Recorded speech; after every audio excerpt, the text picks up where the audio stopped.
everyone, I'm happy to get back to my tarot channel and offer you some long-term tarot readings. Happy World Tarot Day. There's no better day to do some tarot, but every day can be tarot day if you make it one. I'm gonna talk about the best deck for beginners that you need to pay attention to. It's called Tarot of 78 Doors by Los Carabeo.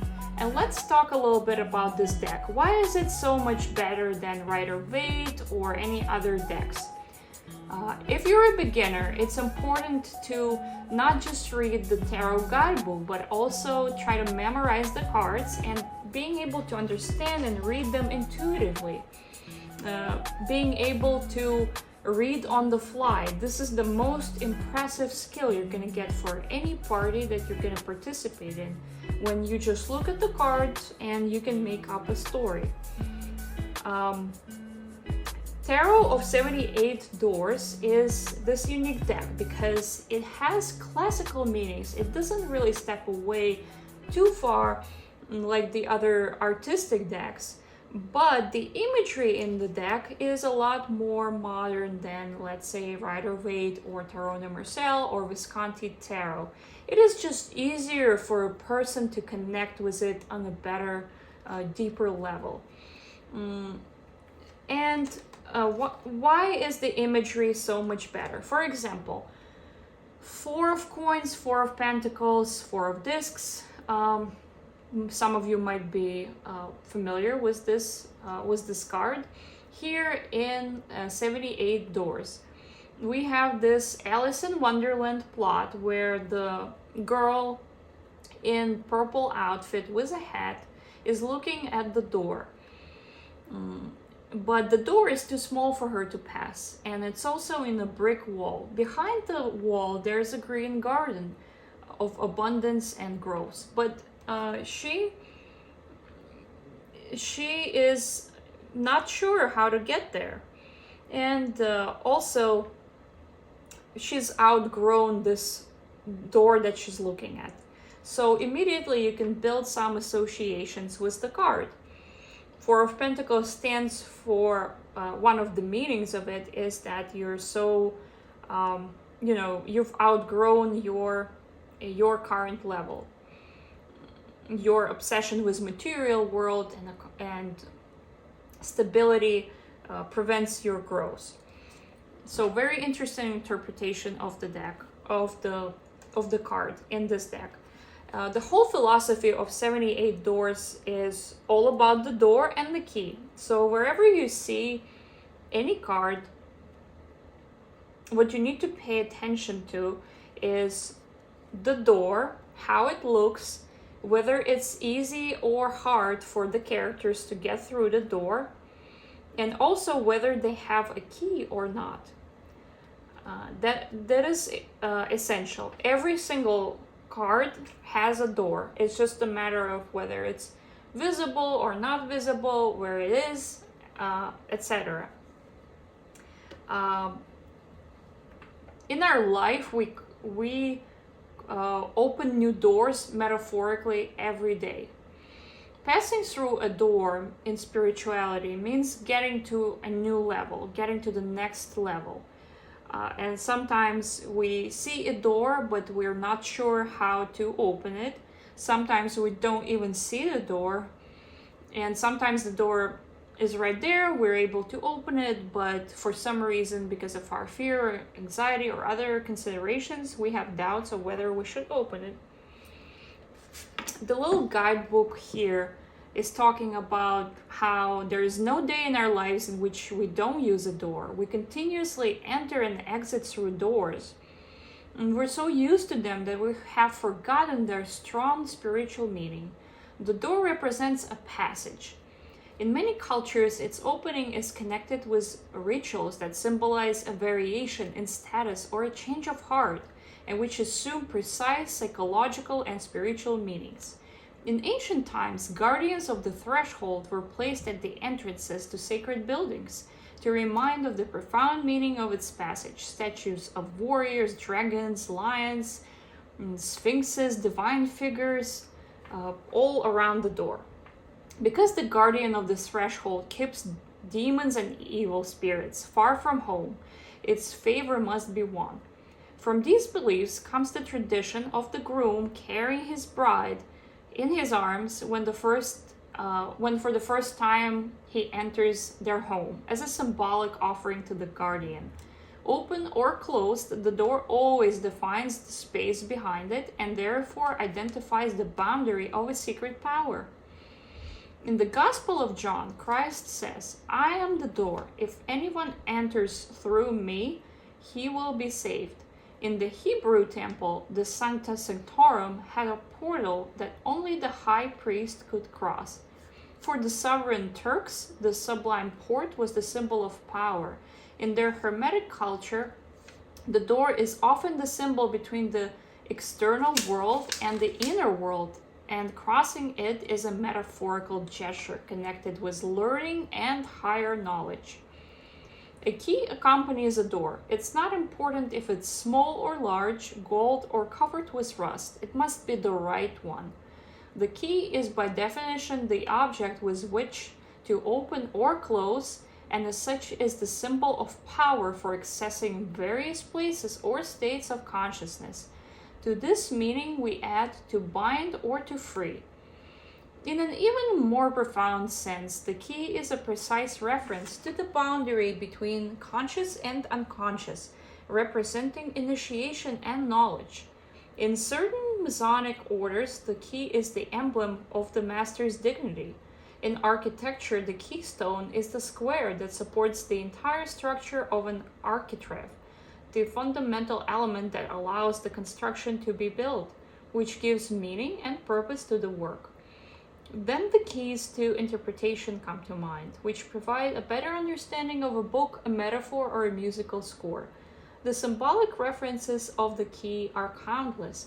Edward A. Wade, the famous English esoterist, entitled one of his books The Pictorial Key to the Tarot, and the tarot itself can be considered a key for accessing profound knowledge.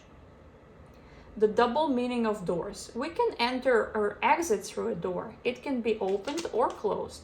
In the same way, the cards of this deck have dual meanings.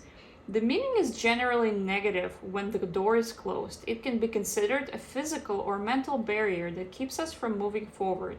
Its inflexibility, withdrawal, not communicating with others. It does not let energy flow naturally. What can we do when faced with an obstructed door? There are various possibilities. Forcibly demolish it, like Samson did with the door at the Temple of Gaza. Find another door, or reflect and find the key that will open it. When the meaning is positive, the door is generally open and represents overcoming an obstacle.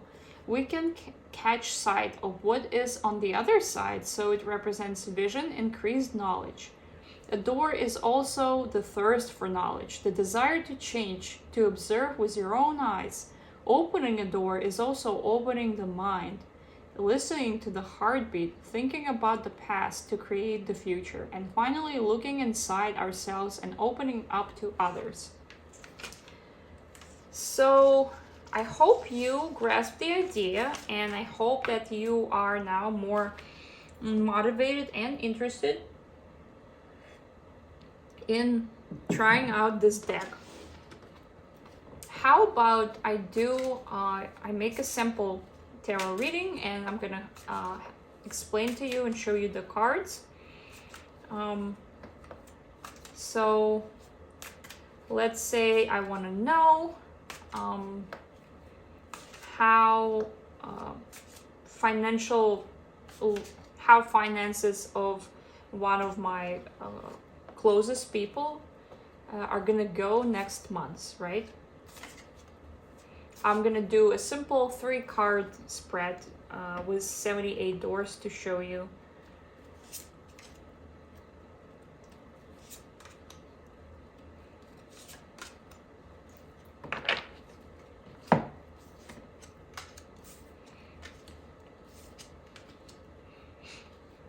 Okay, so I have 7 of Pentacles here, the Tower, and King of Pentacles. In the next months, there will be, a situation of frustration with money. Uh, the work that needs to be put into this, into whatever my closest friend is doing, it's gonna seem like too much. It's gonna seem excessive, and he's gonna be hopeful for the better, but it's not gonna go as planned. Seven of Pentacles is a card of frustration and not reaping your fruit at the time when you'd like to collect the fruit of your labor. It's putting too much work into something and not seeing as much result. So, and then we have Tower. Tower is kind of a, crazy sudden card, something that you believed in, you invested in, everything's being destroyed, and the task is to readjust and to start from scratch in some ways and to abandon whatever was ruined. This is sudden, abrupt destruction that you can't really stop. So with the Seven of Pentacles, I assume that whatever is the source of financial frustration will be eliminated and destroyed, and the person will be disillusioned. However, at the end, the third card, we have King of Pentacles, which is great. By eliminating this unnecessary, overwhelming tasks that have not come into fruition, there will be opportunities for long-term financial growth. The King of Pentacles, a very good sign as the third card. After some challenges that this person will go through, and potentially even abrupt changes, some losses, there will be an opportunity to unlock that next financial level. So here you can see in the Seven of Pentacles, the lady wearing green in the brown arch. She is standing. The door is open, but she's kind of like going back to where she came from after she sends out a dove. So she's hopeful. She's waiting. There's work done in the background. However, Seven of Pentacles is a card of kind of like waiting for your fruits of labor to appear, but they're not appearing at the speed that you'd like to. And also you can see in the clear sky there's some clouds, some, something is getting slowed down, and more hard work needs to be done to see results. Hope is great, and the dove is going upward, so there is hope. Just have to be patient and have to wait it out. Tower, brown card here with fire. Sudden fire also symbolizes strong emotions, especially if it's destructive fire. Strong emotions and energy. So there's lightning, there's disturbed waves, upsetting event. The tower itself is brown, so you can assume it has to do with material world. In general, tower is a card of destruction, as mentioned, and all the characters in the card are kind of like running out of the tower. They're saved, but they have to start from scratch.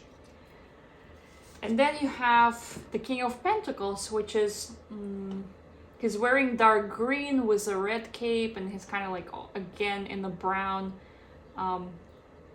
in the brown environment, brown background, and he has all this gold locked in his safe. So here, powerful man. A lot will depend on the person, on the querent that we're gonna be talking, that this tarot spread is talking about. and this person is already has some financial accomplishments, but he has all the power to increase them. He's pay attention to the fact that this wealth is kind of in a safe, so it's not something that he really talks about too much. He kind of keeps it to himself. All his strategic plans and all his ability to organize things and preserve his wealth and kind of lock it if needed to save it. So I hope you got an understanding of 78 doors. I'm gonna add a link so that you can find it on Amazon or any other tarot bookstores, tarot online stores of your preference. It's a great deck, and let me know in the comments if you'd like to hear more about some of the cards in 78 Doors deck and how to interpret different plots that I covered today. Thank you so much for watching, and have a great day.